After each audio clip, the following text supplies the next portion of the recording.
Assalamu alaikum. Welcome to Brenora Academy. Today we are going to talk about the difference between prokaryotic and eukaryotic cells. कि इसमें जो main difference है prokaryotic और eukaryotic cells में वो कौन से है। तो सबसे पहले प्रोकैरियोटिक सेल वो सेल होता है जिसके अंदर न्यूक्लियस नहीं होता। विदाउट न्यूक्लियस सेल्स को हम कहते हैं प्रोकैरियोटिक सेल, जबकि यूकैरियोटिक सेल में ट्रू न्यूक्लियस या प्रोमिनेंट न्यूक्लियस जो है वो प्रेजेंट होता है।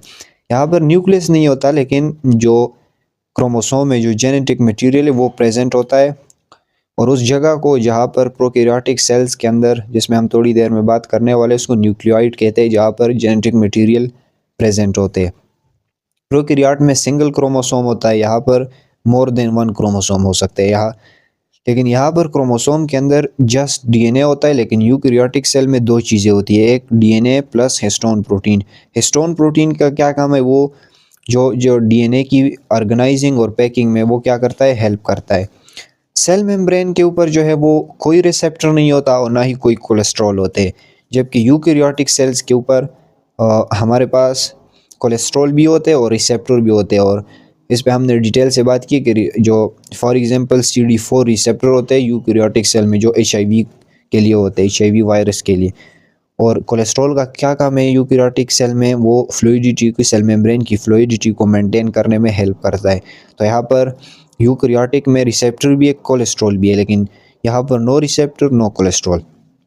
इसका जो सेल वॉल होता है वो किस चीज़ से बना हुआ होता है प्रोकैरियोटिक का, वो म्यूरिन से बना हुआ होता है। यूकैरियोटिक में एनिमल सेल के अंदर तो चूंकि सेल वॉल नहीं होता, तो एल्गी और प्लांट का सेल्यूलोज से और फंजाई का जो है वो काइटिन से बना हुआ होता है। यहाँ पर प्रोकैरियोटिक में राइबोसोम जो होते हैं वो 70S होता है और यूकैरियोटिक में 80S होता है। इस पर हमने डिटेल से बात की है कि 80S क्यों होता है। साइटोस्केलेटन यहाँ पर एब्सेंट होता है प्रोकैरियोटिक के अंदर और यूकैरियोटिक के अंदर प्रेजेंट होता है। यहाँ पर membrane bonded organelles are absent, जबकि यहाँ पर प्रेजेंट है, जैसे माइटोकॉन्ड्रिया, क्लोरोप्लास्ट, न्यूक्लियस।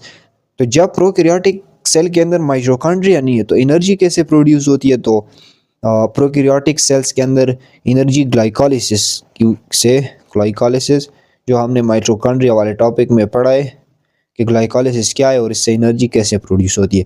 तो ग्लाइकोलिसिस की वजह से यहाँ पर प्रोकैरियोटिक सेल जो है वो अपना एनर्जी यहाँ पर हासिल करता है।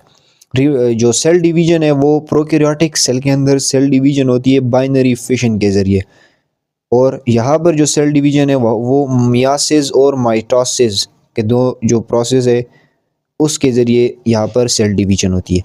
किंगडम मोनेरा, आपको पता है कि 5 किंगडम है, तो उसमें किंगडम मोनेरा जो है वो प्रोकैरियोटिक है। बाकी मोनेरा के अलावा जितने भी हमारे पास किंगडम है, किंगडम प्रोटेस्टा हो गया, एनिमिलिया हो गया, किंगडम प्लांटी, तो वो क्या है, वो यूकैरियोटिक सेल है। प्रोकैरियोटिक का सेल का साइज थोड़ा स्मॉल होता है, स्मॉलर होता है, 0.5 से 5 माइक्रोमीटर के दरमियान होता है, जबकि यूकैरियोटिक सेल थोड़ा लार्ज होता है, 10 से लेकर 100 माइक्रोमीटर तक होता है। तो ये प्रोकैरियोटिक और यूकैरियोटिक के दरमियान जो मेन डिफरेंस है वो है।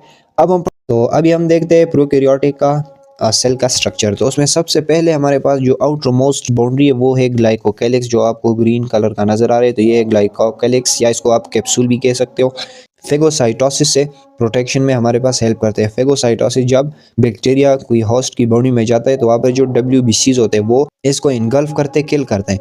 तो उस किल होने से ये प्रोटेक्शन, जब ये किल करता है तो इसको कहते हैं फेगोसाइटोसिस। तो ये क्या करता है, ग्लाइकोकैलिक्स फेगोसाइटोसिस से प्रोटेक्शन में हेल्प करता है।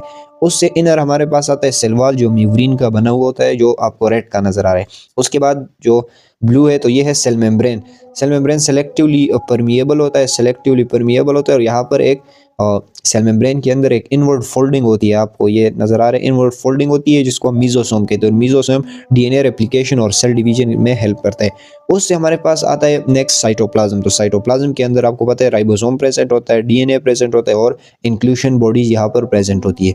तो राइबोसोम 70S का होता है, और यहाँ पर कुछ एंजाइम्स और डीएनए भी होते हैं। ये आपको नजर आ रहा है, ये जिसका टेल है इसको फ्लैजेला कहते हैं। तो फ्लैजेला, हमारे पास फ्लैजेला के अंदर एक प्रोटीन होते है जिसको फ्लैजिलिन कहते हैं, और फ्लैजेला हमारे पास मोटिलिटी में मूवमेंट के अंदर हेल्प करती है।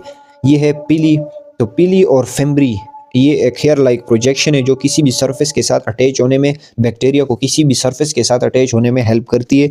कुछ पीली सेक्स पीली भी होते हैं, सेक्स पीली जो क्या करते हैं, जेनेटिक मटेरियल को ट्रांसफ़र करते हैं। तो ये था इसका पूरा स्ट्रक्चर जिसके अंदर ये सारे पार्ट्स आ रहे हैं। तो नेक्स्ट वीडियो में मिलेंगे। खुदा हाफिज़।